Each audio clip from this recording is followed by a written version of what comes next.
chat, please. Are there and am I both audible and visible? Yes, you are. Okay, great. Give me 1 second.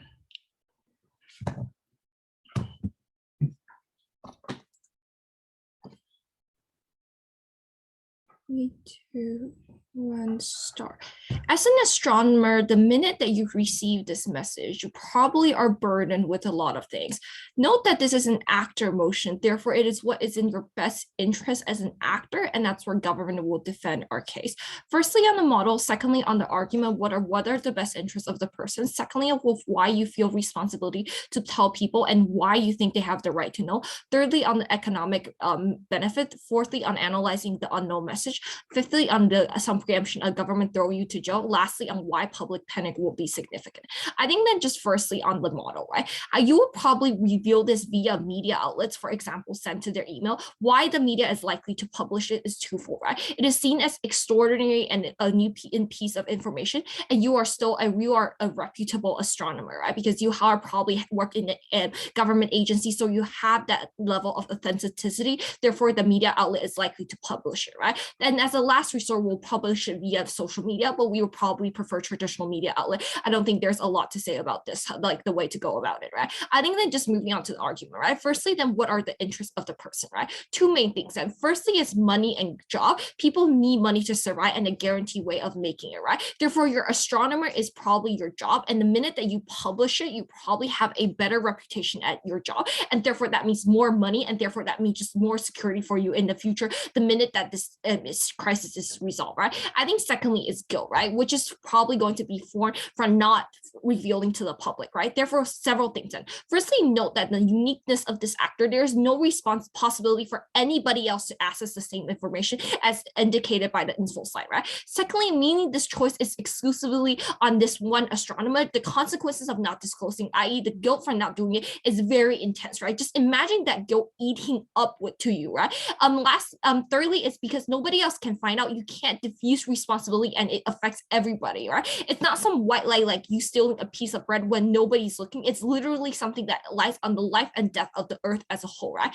Fourthly, then, so when you don't communicate this information, it eats you up entirely. Fifthly, affects everyone in the interaction with everybody every day, because you know you could have done something to help your mom or your partner or your friends or the homeless guy across the street, right? It is unavoidable and all-consuming because there is no escaping the reality of that choice. Lastly, then, the weighing that becomes, if these are the last days of your life on earth, how do you end up spending it when you're so overwhelmingly fraught with this skill, right? Like, just think about like the purpose of life, right? If the purpose of your life is to fulfill something, I don't think you want to end it like your last few days like living in guilt, right? I think secondly is why you feel the responsibility to tell people, right? It is also why you think you have like people have the right to know, right? Twofold then. Firstly, on family members and friends, right? You probably want to say goodbye to your family members and feel a principle and moral obligation to tell them, right? Therefore, I think the minute that this exists, you probably need to tell them one way or another, or it probably will be really abrupt if you just say goodbye to them out of the blue, right? Secondly, is on the general public, right? You feel a general sense of proximity and closeness to the general society, example, cultural and social tie. You'll feel upset when you know the earth is ending, right? You probably will feel upset that you know that everyone surrounding you is ending, right? Therefore, you feel the need to inform the general public as a public servant, right? You wish to be transparent to them as a duty in your role, right? Note that this is in the interest of the actor and why this is the best interest of the actor, right? Because firstly, you want to actually have Ernst get something out of this because of the guilt. Secondly, because you do want to say goodbye to the people around you, right? I think thirdly is just analyzing the economic benefits, right? Three main things. And firstly, you're probably likely to get hired at a private astronomy center. Note that you probably then have higher salaries than overall, right? You're famous the minute that you disclose this, because then this is something that is for sure going to happen, right? It can't be verified, right? You are famous, so they will still want you, and because it gives their institution more visibility and recognition, right? Your public persona means you will be entitled to privileges within the center, both in terms of money, that means more salary, and other facility, more pay leave, holidays, but greater flexibility for working hours and that kind of quality of lifestyle, right? Likely this center also gets a great amount of contribution, funding, donation from other sources once the meteor can be verified because of the legitimacy of the astronomer, right? Secondly is you become a celebrity rock star in this way, right? But before that, POI. You just told your friends, family, and the rest of the world that they're going to die in an unknown amount of time. If you were such an empath, why is it not worse when you are responsible for the ensuing panic and collapse in society?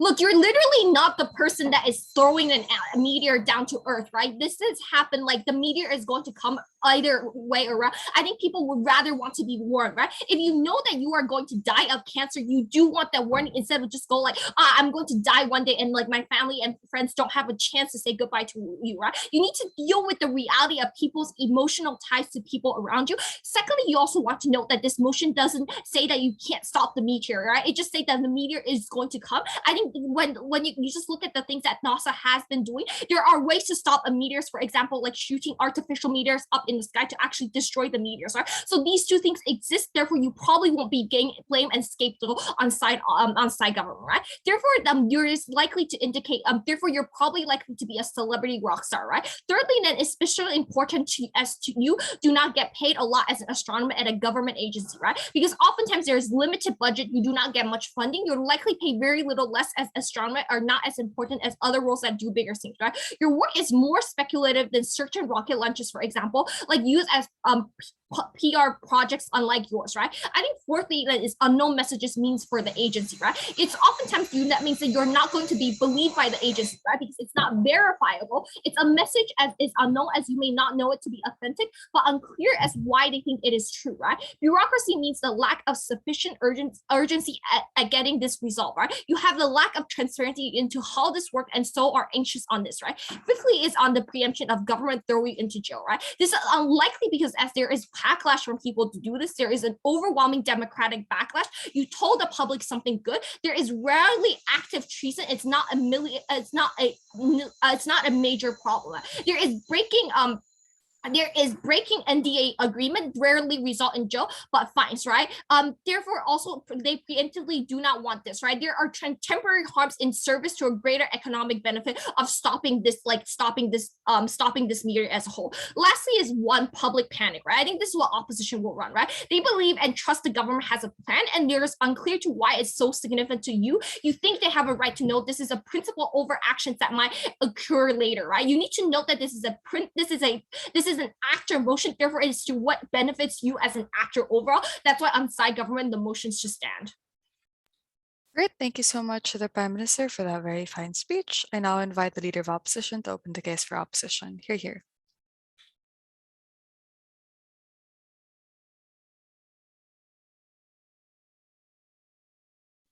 Hi, am I audible? Yes, you're audible. Oh, yeah, thanks. Just one sec.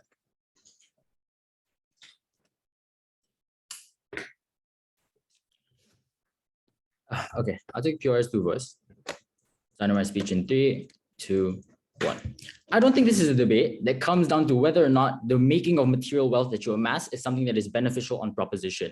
I think proposition claim this as their primary benefit, and for that reason, they're already out of this debate. I also want to point out that I don't think we're going to be stopping this asteroid just by definition or like the absurdity of this claim. Insofar as you're an astronomer, you're not a scientist or anybody. Okay, I don't think even if you were a scientist, you'd be able to stop this asteroid, but I'm going to engage with that case regardless. I think the conclusion here is if we leave this Earth, we want to leave this Earth with the amount of meaning and the amount of fulfillment that this individual maximizes on our side of the house. We will prove to you why this is better on ours. What do we support in terms of our model? I think the first thing to point out is that we keep this knowledge a secret. What does this look like? I think it probably means it's pretty straightforward. We don't say a word. We keep our mouths shut when we're asked about it. We don't release reports. We don't release it to the mass media. I want to point out that all of the proposition argument and analysis on public backlash is out of this debate immediately, because insofar as we don't tell anybody that this is likely to happen, or don't tell anybody that this even exists in the first place, nobody's likely to know about it and nobody's likely to pin the blame on you. We need a response from DPM to clarify. Secondly, I want to establish the interest of this actor, because I don't think the Prime Minister does. Firstly, I don't think they're probably neither overly one way or another. That is to say, they're probably neither overly in interest of communal benefit, nor are they overly self-interested. What we think is certain about this individual, and certain about all individuals within society, is the ability to see the people around you happy and prioritize individuals that individual enjoys. People like being happy. People like seeing the people around them being happy. That is a structural benefit that we say. A few points of response before two arguments. The first is on the responsibility of telling people and why this is something that is unimportant. They identify two things here. The first is that you're going to feel guilty. The second is that you're going to be sad.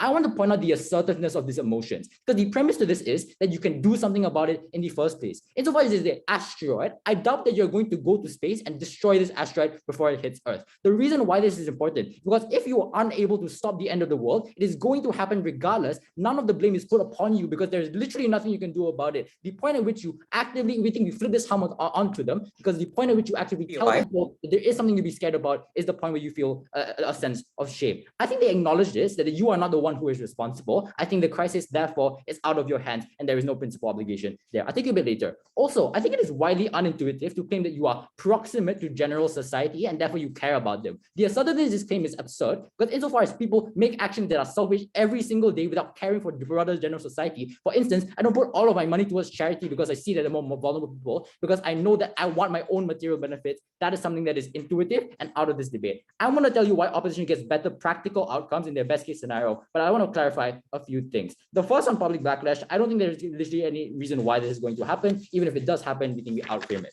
Two arguments then, but before that, I'll take a clarification if it is one. So why can't the agency that you are working for fire something at the asteroid and ensure it doesn't hit the planet? Like, okay, why can't they stop it? Like, I think that is crazy, but if you really want to do that, I think go for it. But I think the reality of this debate is something that prioritizes the meaning and get at the end of your life. Insofar as you're able to stop this asteroid, we don't think anything happens at the end of the day. The first reason why this is important for our side of the house is we keep this information, keeping this information actively enables you to live the life that you deserve. We identify a few structural problems with the proposition model. The first is that the vast majority of individuals in society are irrational actors and always prioritize selfish actions when faced with crisis. This is for twofold. The first is the basic animal human desire to survive. It is something that is within all of us because we are passed down over like generations of like Darwinist theory, and we evolved to naturally like be avert to things like that are actively bad towards us. The second thing here is that you have an intrinsic need to maximize your own happiness for this reason, because you know that it is at the end of the world and there's nothing you can do. When you tell society that they die, two things could happen. The first thing that could happen is that they believe you and they react accordingly. I think they just assume that the people will believe you. I want to note here, their model of mass media probably makes all of the impact that I'm going to claim 10 times worse. We think three things are likely to happen. The first is that you lose the ability to pretend everything is okay. On a deep psychological level, you are unable to tell yourself that there is something good that is going to happen in the future. There is always a shadow of something that is going to kill you in the future. There's something, your death is likely to hang over you in a way that is incredibly detrimental to your mental health. The second thing here is you are likely to face insuppressible feelings of panic and anger put upon you by the society who you claim are going to benefit you. I think it is wildly assertive to say that this society is going to be acting in the best interest of the community. Insofar as people care about themselves first and foremost, and we establish that as intrinsic fact, that is something that is likely to result in society turning against each other, like to make you feel as though you are the one who is suffering. Thirdly, we think it creates a vacuum of despair that strips away what makes the relationships around you meaningful. I just want to point this out, the impact of this on the debate, because they don't identify an actor here in terms of how they are likely to relate to this specific astronomer. We think their family and their friends and their individuals who are in romantic relationships with them are likely to change in two key ways. The first is that they become obsessed with notions of squeezing the most out of life. And this is what happens at the end of individuals' lives, especially when you get old. We see it all the time. Before you die, you must do things like visit Paris. You must visit Mount Everest. You must have children. We think planning to be happy never actually makes you happy, because at that point in time, it is always about what needs to be done rather than enjoying what you already have done and what you are access to. We think the activity itself becomes that much more meaningful on the other side of the house. If they don't believe you, and this is the second alternative, I think you are immediately cast out as a lunatic and you're labeled insane. I think it is fairly intuitive why this is the case. I think instinctively this is terrible. On both fronts, we think we prove better. But secondly, on a direct physical level, we think two things happen here. The first one proposition is that you're probably locked out of these dream activities by things like financial and geographical barriers that are made worse. We think on proposition, everybody knows that they are dying. Therefore, everybody wants to have a chance at fulfillment. Now you are far more likely to get a spot at the best restaurant in the world if you want to visit this restaurant, insofar as not everybody wants to visit this restaurant because everybody is dying. Insofar as you are an actor who prioritizes your own selfish interest, we think we prove that you better benefit this actor and win the debate. The second thing here is that you're able to write off the peace and the normalness of the people people around you. When everybody around you is acting like nothing exists, you are more likely to convince yourself that nothing exists. And so when we establish that normalness and dying without cause is something that is important for the vast majority of individuals, we think on that you're likely to leave this more meaningful. At the end of this argument, we establish why it is important for these individuals to feel as though they have relationships that are normal, relationships that they're not going to die at any moment, and that meaningfully affects their relationships. The last thing I want to talk about in my speech, what is fulfills your moral altruism meter, and this is engaging, being charitable, their metrics, if that is something that is important. I think the first thing that you do is you understand, probably on our side of the house, that it's preferable to die ignorant than fully aware, which is why people avoid things like death calendars and fortune tellers like the plague. They don't want to know when they die. They don't want to know how they die. They just want to die meaningfully, because the rest of their life is going to be haunted by the fact if they do. The last thing I want to note here is that you stop people on our side of the house uniquely from succumbing to the nonsensical version of themselves. When people are told that they're going to die, these are no longer rational actors who are going to make decisions in the best interest of them. If you care about metrics or morality, that is something that we also win, but we think we prove that you get a far more meaning on our side of the house. Great. Thank you so much, Leader of Opposition, for that very fine speech. I now invite the Deputy Prime Minister to extend for government. Here. Hello, can I confirm I'm audible and visible? Yes to both. Okay, legendary. POIs verbally. I will take POI. I already said that. Okay, never mind. It's been a long night. Okay. Yeah, no need to harangue. I'll take 5:30.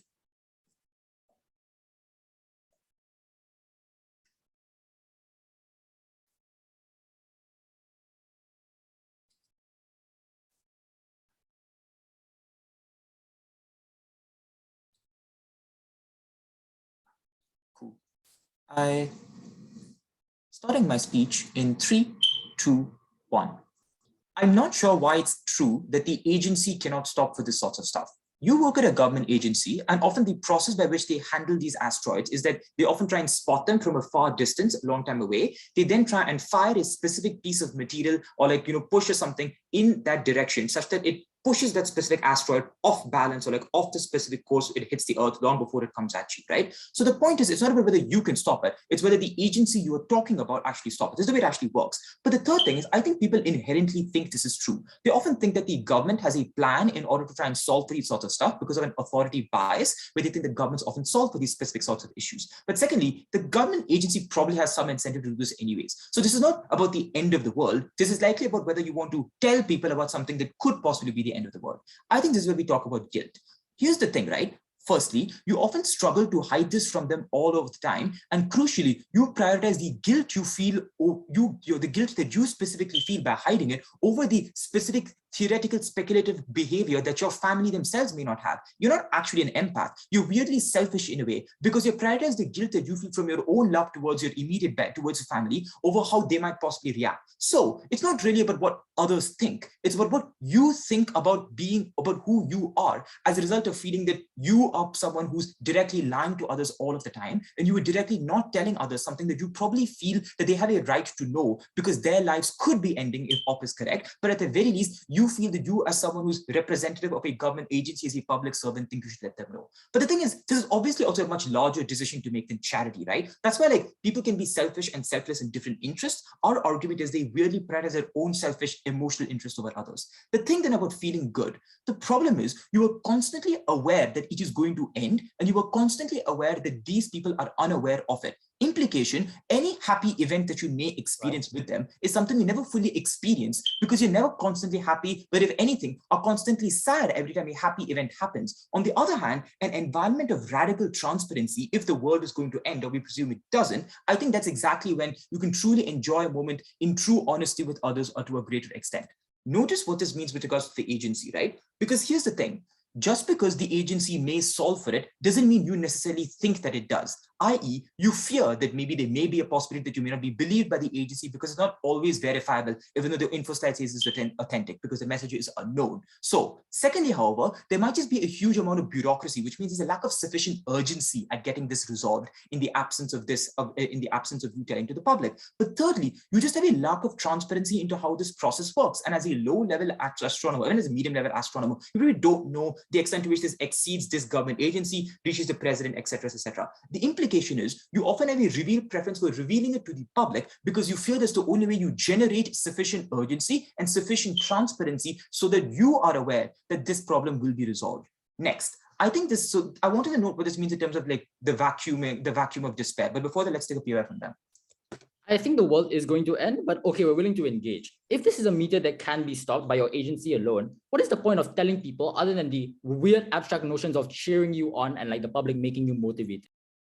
Look, the problem is my entire argument that I just made, which is you are not entirely certain that they are going to be stopping for this and that there is going to be sufficient urgency to stop this. The argument is that you want to reveal to the public because you think that the public backlash or the public fear around this is what generates that urgency. But secondly, generates the transparency because now the agency has to make this public. But secondly, that obviously like just because the world isn't going to end doesn't mean you don't want to tell your own close friends and family about something that is really important at your specific job to begin with, right? That is to say, it's something that can be really, really valuable. But the third thing to notice, I think this can often boost interest in the astronomy field that is very valuable to you, because people will now think and see that this sort of field can actually be incredibly transformative in the impacts it has on the actual world. And you often have a revealed preference for this because you are an astronomer and presumably like your field. But secondly, the hope that you make is that in many instances, this increases attention towards your own colleagues, towards people like future astronomers, because this public pressure in some instances may even see funding increase. At the point where you hope that there is some benefit that people will see from astronomy, a field that's otherwise somewhat obscure, you think this is beneficial. Notice what this means then in terms of the vacuum of despair argument. The problem is you presume that, so like the issue is, I think, right, like, so okay, I think let's deal with the idea of you being a lunatic and that sort of stuff. I think this doesn't understand the argumentation we made. You still work at the government agency and the message is authentic as is told by the thing. What you fear is that you are not being heard or allowed to be understood by members of your own agency and you get no transparency into that process. It just goes away and you hope that it just goes away. I think on the other hand, when you reveal it to the public, and I think obviously like the average newspaper probably wants to tell the average person because it is something that's extraordinary and wild and that's quite strange. And that's something that's very, very valuable.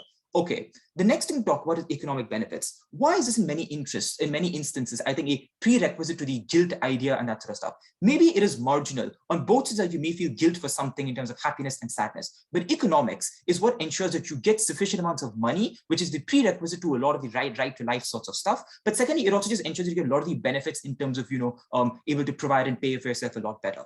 Our argument was you either can become a diff form of celebrity rock star, or you often can work at a private astronomy center and get benefits from that. The implication being you get far greater capacity to like be famous and more well known, far more ability to tell your friends and family, and you're become a role model. But you likely also get much more money compared to the limited money you get as an astronomer who might even be part-time, because the fact that you working at an agency suggests that you get a limited budget and you often are not paid very less. So now I think you just get many more economic benefits to begin with, right? But notice what this means, I think, because I think it just didn't sufficiently understand a preemption in terms of like public panic and that sort of stuff. Perhaps some people will indulge in public panic. I think let's be like charitable. And some people probably will not and just believe in the government in and of itself. I think the reason why you do not consider this as important is because it's inherently speculative and future looking towards the extent to which this happens. And it's also inherently less important than the guilt you always feel in a more proximate level, right? You do not interact with every single person in the public. You probably interact a lot more with your friends, your families, your colleagues, at the point where none of these three groups of people know the specific sort of fact that the world could be ending. I think this is something that on balance of weighing is far important. But I also think that this means that the economic benefits of these sort of stuff is much beneficial in terms of it actually ensuring that you're able to ensure a slightly better or higher level of income, but also just a greater level of fame, something you probably reveal preference to, because by idea of working, say, I don't know, at NASA or whatever, as an astronomer, you probably do something that you don't get very often. This means you can try and fight for things like speaking better about astronomy, speaking about this sort of thing being specifically valuable. But the idea of you being like a nutcase or that sort of stuff, I think just like it doesn't entirely work for me, because it's not entirely clear if the message isn't authentic, that it isn't in some way to like appreciably value or think that this is correct. But also just by virtue, like you don't need to say an astronaut is coming, you need to say I got a message that proves that aliens exist, that says that these things are coming. That I think means that the barrier for like I don't know, like the barrier, I think for like, I don't know, there's a word, I'm forgetting it. But yeah, that's reduced. We're very happy to propose. Great. Thank you so much, Deputy Prime Minister, for that very fine speech. Now inviting the Deputy Leader of Opposition. Here.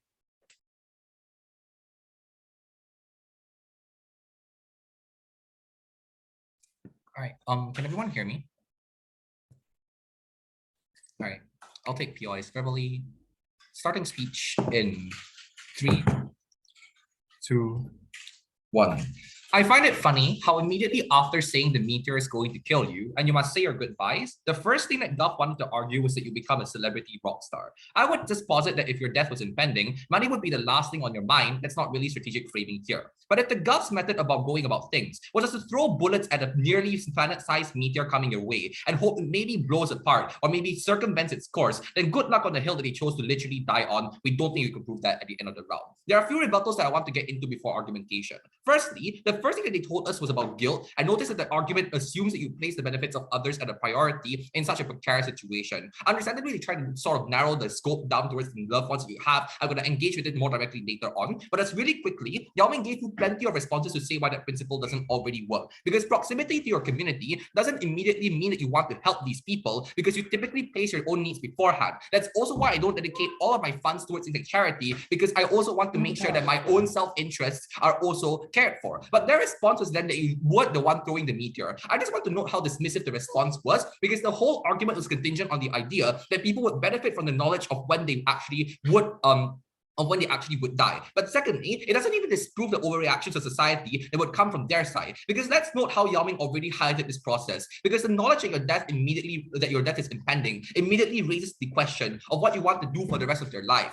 I think possibly for the vast majority of individuals, it immediately translates towards the fact that you don't want to work your rest of your days in a corporate job or the current occupation that you currently have. I posit that there are two kinds of reactions here. Firstly, people literally panic and abandon all of the particular obligations that you have, and therefore resorting to things like I guess like moral harm, like crime, and actively doing like a lot of like actions of chaos in society, or people that keep calm, want to live life to the fullest, but that oftentimes doesn't revolve around the restrictive societies that around the restrictive norms of societies and the obligations that were prescribed to them at that point. Either way, both reactions of people that want to liberate themselves immediately leads to the collapse of the society that we set firm for the sake of stability. The liberation of a society was the collapse of it all. I would posit the moment you actively lost all forms of incentive for you to continually work your job because you understood you're going to die anyway, and now it's the best time for me to actually do what I currently want. I think that's the point in which you actively lost any way for you to also necessarily like continue our society. But I think that in this case, it also effectively flips a positive. Because if it was true that there's no one going to be working the jobs any longer, if it was true that the collapse of society was truly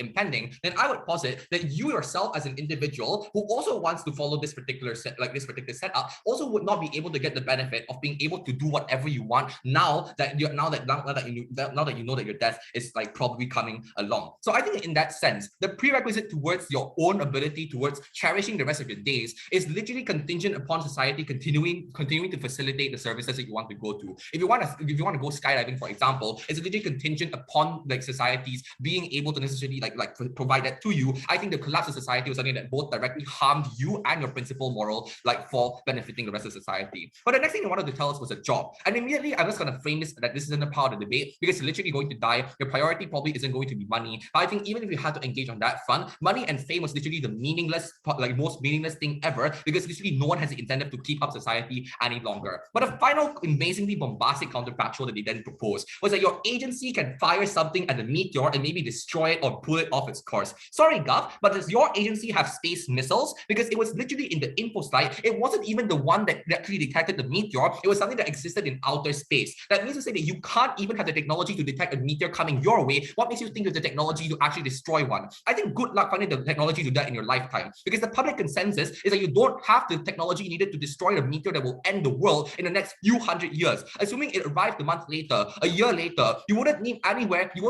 close to the technology that you need to achieve the bombastic outcome that Gov wants to push. The keyword in this motion was that the asteroid's arrival is impending. That means it arrives in the next decade's tops, and you have a very restricted time frame in order for you to get any of that innovation. I think in that sense, the inability for them to actually link that your agency would actually be able to stop this. Necessarily killed that case. I don't think they actually have any form of benefit for them to prove then. I'll take your point. Problem is we've already been able to stop meteors for very long periods of time because the meteor doesn't need to be the size of the planet. It needs to just have a large amount of momentum to destroy the world, like the planet that thing that destroyed dinosaurs actually did. So presumably, at the point where we are factually correct, this is obviously something you can just tell the government and they will obviously do so. But the tipping point is the urgency which we get on us. When did we ever manage to destroy meteors specifically? Most meteors that enter our atmosphere burn up before they manage to reach the ground. I think that it's untrue that you have the technology needed. In that sense, the meteor that you need to destroy the Earth is something that you can't necessarily destroy with our current technology.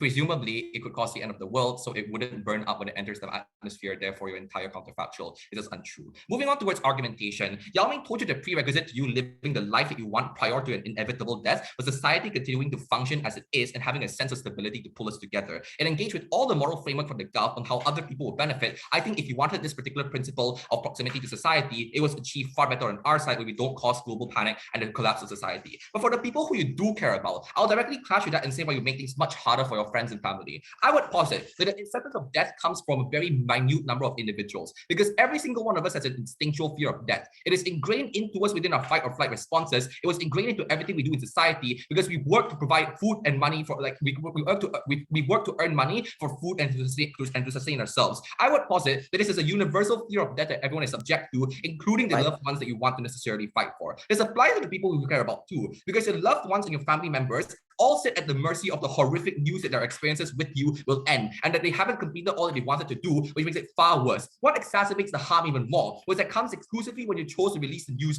early is the knowledge that you cannot do anything about it. NASA themselves confirming over a year ago that we're nowhere close to developing the technology necessary to stopping a world-ending meteor for the next few hundred years, and we cannot actively circumvent its course, was the exact thing that you needed in order to know that your family, that was the exact thing that you needed to know in order for you to go up to your family and say that you know that your death is coming, that a meteor is impending, but you don't have an actual proper plan to solve it. If the best thing the Gulf can provide to us is just fire something in the meteor and maybe it'll go away, then I don't think that's necessarily enough for them to win this round. What was the weighing at the end of the substantive? In the end, there is no real way for either side to prove the definite reactions that people will have to the news. But what can be proven was at the end of the world, it's on its way, and it's a matter about how you want to live the rest of your days. If you want to necessarily be able to access all the different facilities that you want to be able to do in order to cherish the rest of your life, in order for you to tick off the things that you want to do in your bucket list, that can only be prevalent insofar as society is continuing to function as it is. I think as the actor in this debate and as the individual that doesn't want your loved ones and family to know that they're going to die and live in stress and anxiety, you have to go for the op. Great. Thank you so much to Deputy Leader of Opposition for that very fine speech. I now invite the Gov Whip to wrap up the constructive part of Gov's case. Here. Yeah. I visible and audible? Yes to both. Great. Can I start in a bit, setting up my timer while I do that. Like my POIs in chat.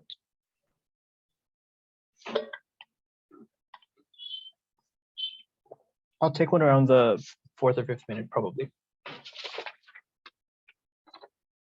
Right, starting in 3, 2, 1. So if I knew that at some point in the near future, everything around me might end, the plants, my family, my friends, my partners, my pets, and I had to live with that knowledge by myself for years, possibly, without it ever manifesting, with me losing my mind, we think the weighing on me as an individual actor would probably be that I need to share this with someone, because the guilt of not sharing and the sadness that comes with knowing everything is going to end where nobody else knows that this is the case is overwhelming. That was the case on government. Opposition assumes that this astronomer is literally a psychopathic individual who only cares about the good in your life and not the harms of that life, right? Here's why it's problematic, because we've given you 4 mechs as to why the guilt is going to be so overwhelming, right? Opposition says we assert this. We don't think assertion is a substitute for actual analysis on the case. You need to engage with that opposition with,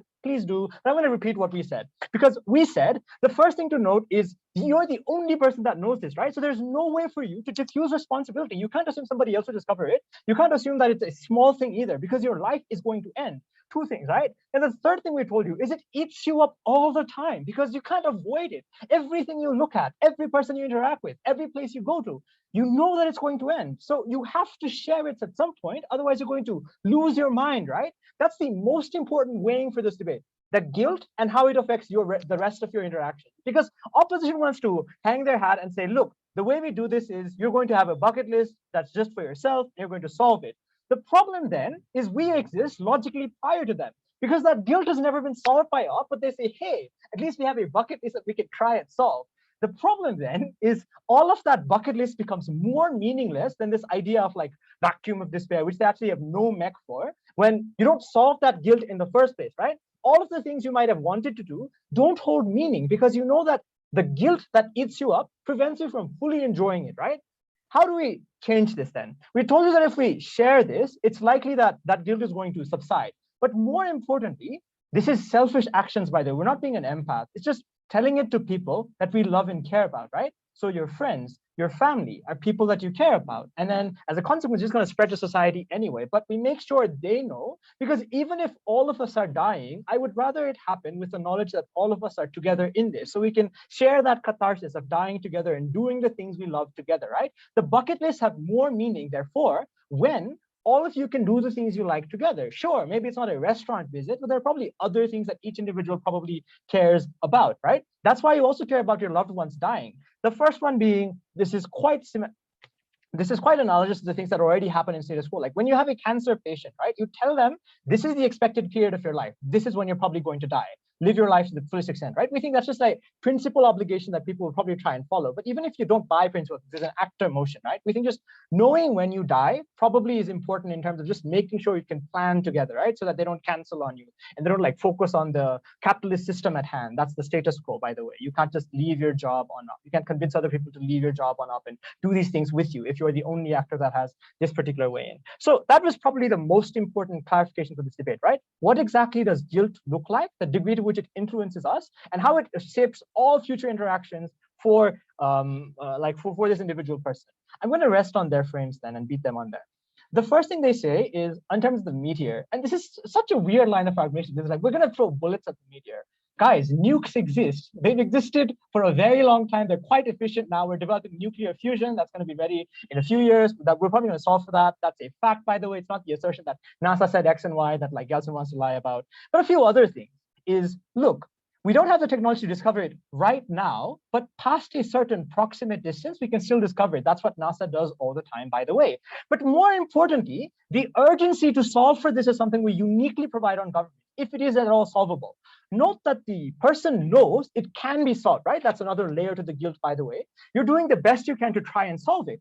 In the instance that the agency buys that, it has the justification to ask the government for more funds. And more importantly, the government has the ability to tell its voter base that this is the reason why we're taking away funds, because we want to solve for this catastrophic effect that might kill us all in the end, right? That's the weighing for that engagement. There might be a minute chance of survival. At least we take it to its furthest. And opposition can't just say, we're going to throw bullets at you guys. Like, come on, that's just unrealistic. Second then is the inability to do things that you don't want, and like money and celebrity. Here's the problem with that analysis. Insofar as this is still a capitalist society that we live under and the systems that we subscribe to, money matters and your fame matters in terms of getting that money far, right? That's the engagement that you need to do for government of.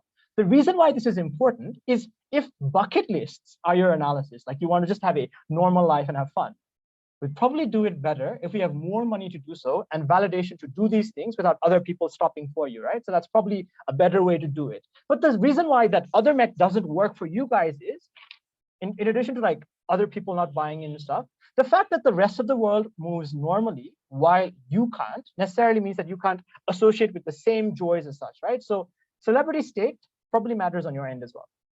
I'll take opposition.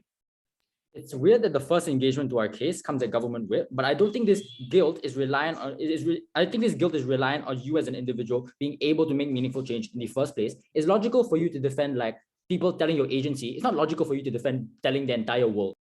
That's kind of absurd though, because we've already told you why it's better to tell the entire world. There are 3 different arguments entirely, not just mechs. Gop, please respond. But the second reason why this is probably better is because you are the only person that knows this, and everybody you see around you is something you know for almost certain is going to die. That's the degree of that guilt, right? Even if you just are a normal, selfish person, thinking about every time you see another face, another human face, another plant, even another building, is probably an instance where you know, hey, this is all going to end at some point, right? That's why that guilt is so overwhelming. You can't address that through a POI at 5th minute of government whip without engaging it on Audrey and Pranav and now say, hey, by the way, guilt isn't that important, guys. Final thing, life has no meaning on up if we do this. They say most of us fear death and there's a universal fear of death. That's true. It doesn't engage with the reality though, that it's probably easier to address that fear of death if you know other people that you love and care for are going to face the same end at the exact same time. So you can probably share that fear of guilt better on your side, right? And you can probably rationalize it better. Yes, we're irrational actors, but the fact that we know that we're dying together with the other people we love probably means something in terms of mental catharsis, right? That's something you just don't get on up because that fear of death is ever present. You can never share it. The final thing then is we exacerbate this when you release this info early, like guys, cancer, knowledge, guilt, death. Please propose. Great, thank you so much, GovWhip, for that very fine speech. I now invite the UpWhip to wrap up the constructive part of opposition and the debate so far. Here. Hi, before I start, can I run to the bathroom very quickly? Yeah, sure. Thank you. I'll start the timer as well, just so you know. Also, if anyone needs to go to the washroom, I'll invite you to do it now too.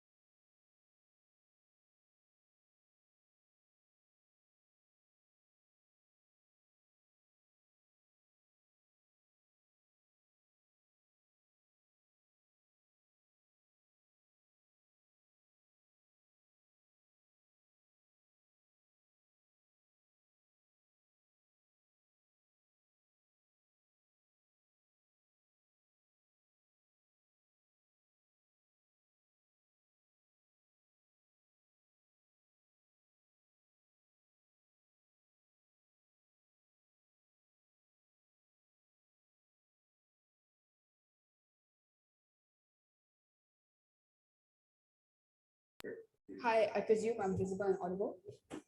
Yes, but is it okay if you could go closer to your mic? Because I think no when you problem. spoke. Is this better? Yeah, a lot better. Thanks. Excellent. Starting my speech in 3, 2, 1.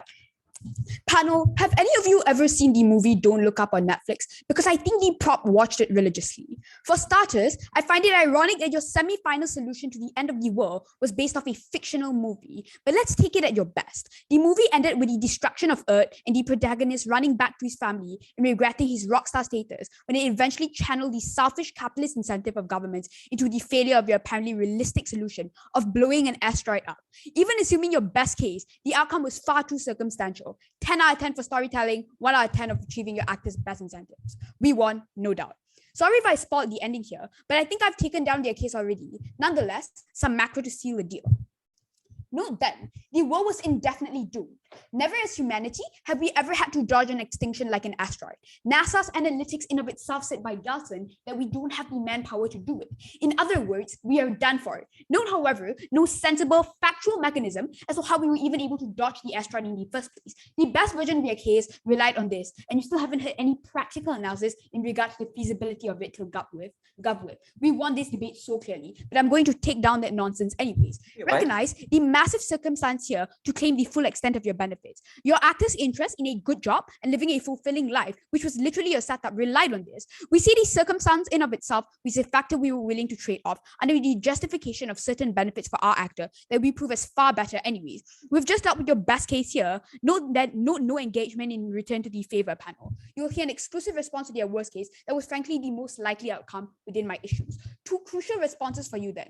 A, on the feasibility of destroying the asteroid. Note then, the clincher to your win was that you succeeded in doing this. Every previous asteroid either crashed in an area that had been evacuated or burnt up on re-entry. I'm sorry, but I've never heard of us blowing up an asteroid before. Humanity has never faced an extinction level event since the dinosaurs from space. I'm sorry, Pranav, but Netflix fails you here. I'll take you after my second response. But secondly, on losing your mind, can we just note how lazy this engagement was? To the minutes of analysis to why you feel more fulfilled in sparring society and are able to extract the final moments of meaning to a much greater extent than ever before, you feel guilty and lose your mind. Literally no engagement as to why the guilt persisted when you voiced out. Engage in the accusation. That's how debaters debate. The crux of the argument was that you were far less guilty the moment you did not speak up. Okay, I'll take you up now. Defend yourself. Problem is, you can just fire a projectile at a distance to push something that is off course. And the way you've done this is you've stopped small possible asteroids from ever hitting the planet to begin with by pushing it off course at a distance. What you need then is the capacity for it to do so, because you now have information of an asteroid that's coming at you, but you cannot see because you can't see the entire Milky Way. That's the way as to how the NASA has already created the technology to do this and has been protecting us. Unless you're arguing that there has not been a single asteroid that could have possibly So I think for starters that this has never happened before. But even assuming it was true, I don't think that you are able to burn up an asteroid that big. Or even assuming the best case of the circumstance, it was never one we were willing to take. You're going to hear the clarification to this now. Two crucial questions to answer in minutes around. A, as to why all alerting humanity simply depressed you, and B, as to ensuring the happiness of your actor in their final days.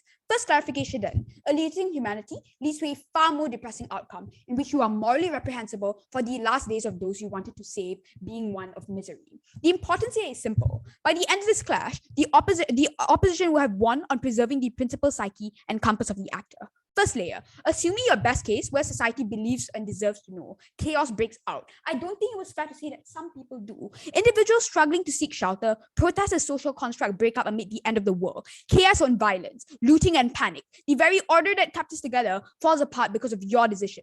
It was in the individual psyche to freak out. Gelson already told you this. The average human who understands nothing about space and is cognitively wired to survive would scream like a sheep on the way to the slaughterhouse because its instincts were spiraling as they led no positive fruition. Second layer then, you condemn the vulnerable you were meant to save to a fate of panic and fear in their final moments. Your individuals watch in genuine terror when you watch an impending giant rock T-bone your planet. Notice the scale here. A point of no return looks like multiple days or weeks before an asteroid hits, when trajectory is likely no longer changeable. Even your projectile doesn't work then. It will likely take multiple at best. Trapping the most vulnerable to watch as if they were sitting ducks with no option is an experience of horror I cannot begin to illustrate. When fathers are no longer able to protect their families, when mothers are no longer able to cradle their children to safety, when people on the ground feel everything they worked and did fall apart. To call panic speculation was pretty funny because your entire case was too, bro. Third layer here, as you watch the world fall apart in its final hours, you realize that your decision tormented society in those very moments. Because to gain this satisfaction in principle, we directly engage with them on the principal layer here. The comparative then was a quick, emotionally painless death, as the rest of society went about their merry days versus a war where you put them through genuine hell. That looks like the weeks of waiting for a word when you knew nothing about astronomy, hoping that your state was telling you the truth, waiting, for example, to know if you were going to be safe, if you're going to make it past tomorrow. I wish that upon no one. But note then, you strip yourself of the ability to feel fulfilled on a principal level. If you couldn't protect your family in our world, you ensure them as much as possible happiness. Same goes for the rest of society. This was the winning comparative here. If you gain principal fulfillment from easing the pain of society, they benefit far better in our world. We prove indefinitely that even if you to save your asteroid, which is highly unlikely and circumstantial, your comparative was panic and fear among literally the mass of society. We win on the principal level. Secondly, on op, the astronomer is able to enjoy their last days far better and far more guilt-free. Two crucial layers here. A, on the collective of humanity that isn't falling apart, and how this creates a far greater ability for you to enjoy your final days. That meant to say it was feasible to go skydiving like you always wanted, or to take your family on a final drive to your favorite lunch spot, because everything was still held together, because society was still functioning, to be able to stroll to a job you loved with the morning coffee you once took for granted. At the very minimum, you extracted far more happiness and meaning from even the most mundane experiences in life, when you exclusively know things were going to end. This was about your happiness and the purpose that you wanted to extract. We ensure that. But secondly then, your actor feels morally fulfilled in protecting everyone. That goes to say, it aids the ability to actually enjoy their final moments and be present with their loved one. We have exclusively proved to you why your actor is going to feel way happier in sparing society that torment. That meant to say they would even just be present and happy in the first place, knowing that they'd fulfilled their purpose, that they'd done what they needed to do. The final moments of your life was the head start to embrace what made you the happiest. It was the very metric that made you feel like you did your job, that made you feel like your purpose was needed. We won in the principal issue. We proved to you that it was far better in not sparing society, making you far happier. And it's probably the best decision for them too. But we win on the practical as well, when humanity wasn't in chaos and it wasn't essentially your fault. You are far happier and far more fulfilled in our world. I've never been prouder to oppose. Great, thank you so much to opposition for a very fine speech. Now inviting opposition reply to wrap up the whole opposition bench. Here.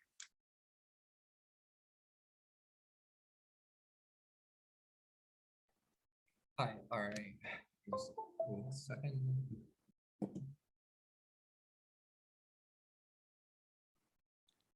Starting speech in 3, 2, 1.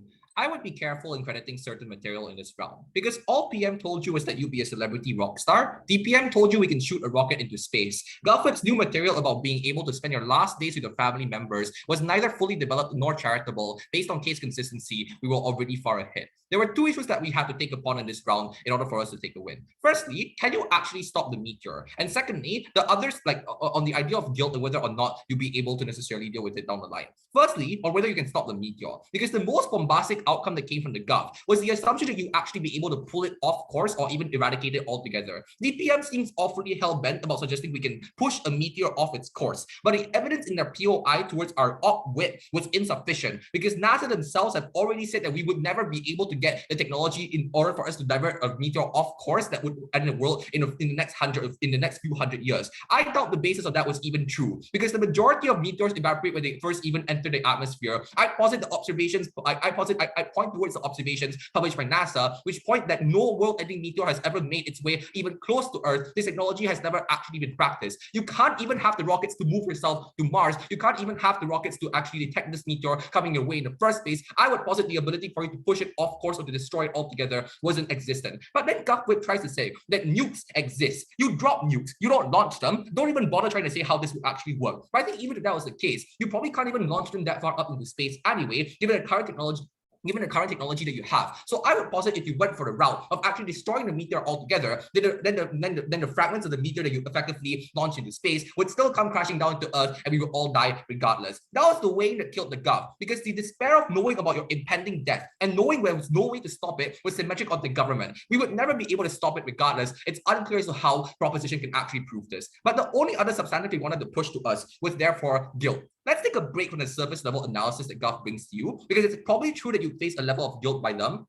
not knowing when exactly the death is coming. We never actually fully denied that, and we're more than fine with actually admitting that this likely is a harm that's credited on our side. But this debate can't be in a vacuum. It was on a side of which side there was a guilt far worse in the round, and it had to be comparative in terms of the other negative harms that we push towards you. Op told you a plethora of substantives that would effectively make your guilt far worse for the government that saw no response. We told you it would lead towards the collapse of society because you, as the person that published the information, would lead towards the dramatic overreaction of society and led towards the collapse of most of the facilities in the public individuals. No response to this. We told you why exactly you would make your family feel like sitting ducks because of the fact that they know that the death is coming, and that currently at the moment the experiences that they actively feel with you and the time that it would spend with you is coming to a close, but you don't actually have a proper solution. You don't actually have a proper plan to stop this. No response towards this. I suppose the last thing they had left standing was that you'd be able to be there with your loved ones. But I don't know why that was ever exclusive in the first place. Because insofar as you were still able to be there with your family, to say that you love them and you go and to continually go out on outings, for example, and continually gone with them, it's unclear as to why your closeness to your loved ones is likely going to be sacrificed insofar as the reaction of your own individual knowledge of this particular death was symmetric on either side. I think we would still be able to be just as close to our family, even absent of them knowing that the deaths were coming. In the situation where they actually did know where the deaths were happening, it would make it far worse because you would be the one subjecting them to the depression that you actively subjected yourself to on the government. I suppose that in this camp, that the main thing that honors this round was that Gov turned on statements and speculation and unproven analysis. Pranav could bring a research paper full of various different publications and tell you why exactly these particular technologies exist to destroy the meteor, but that isn't going to necessarily prove the Gov analysis down the line. I would just say in the end that the ability for us to necessarily be able to hold peace for ourselves and to necessarily continue allow the continuation of society and not forfeit the loved ones that we have by subjecting them towards the knowledge that it would eventually die was far better on our side. Great, thank you so much to opposition reply for the very fine speech. Now inviting the Gov reply to wrap up the debate as well as government's whole case. Here. Can I confirm I'm audible and visible? Yes to both.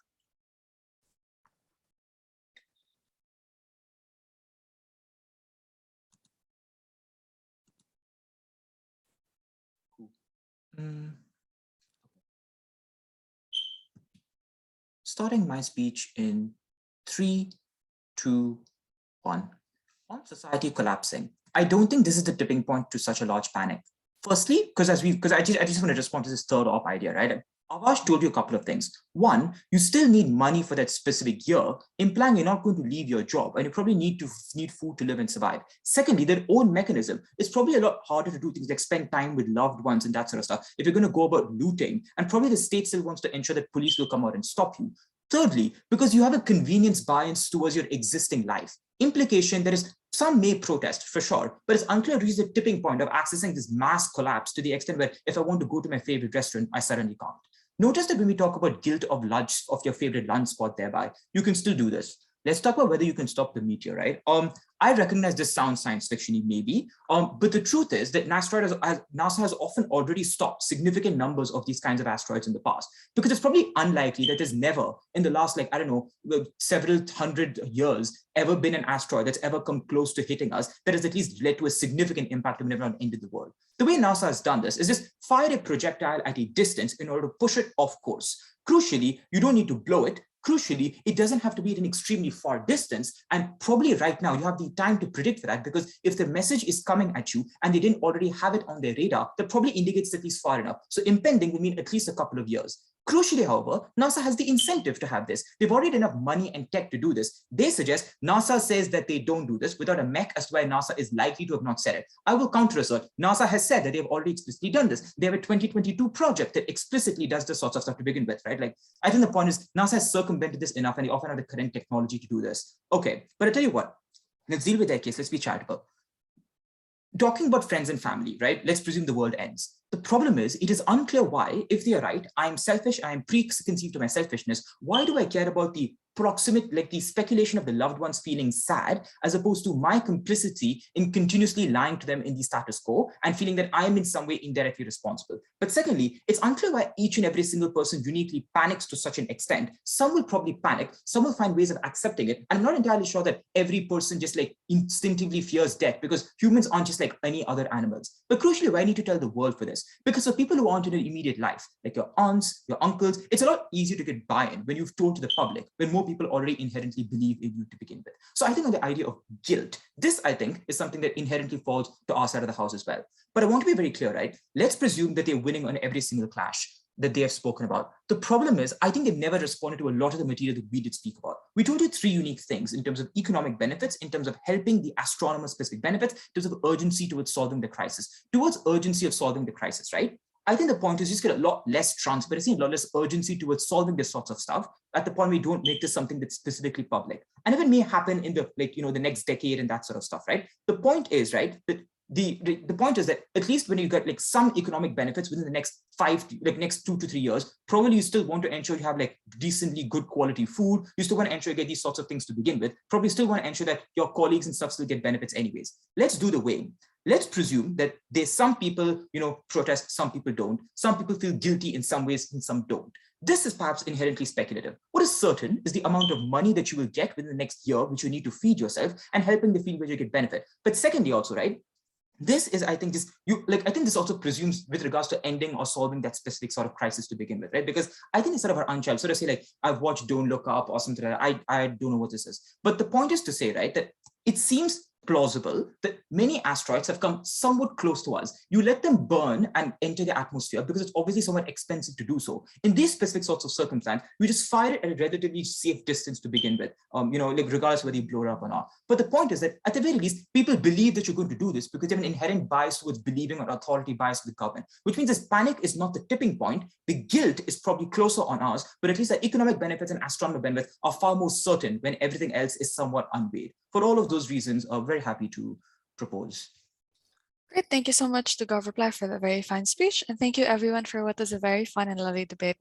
For the speakers, you may now leave the call and virtually cross the house, and then we'll see you in the main hall. Observers as well, please leave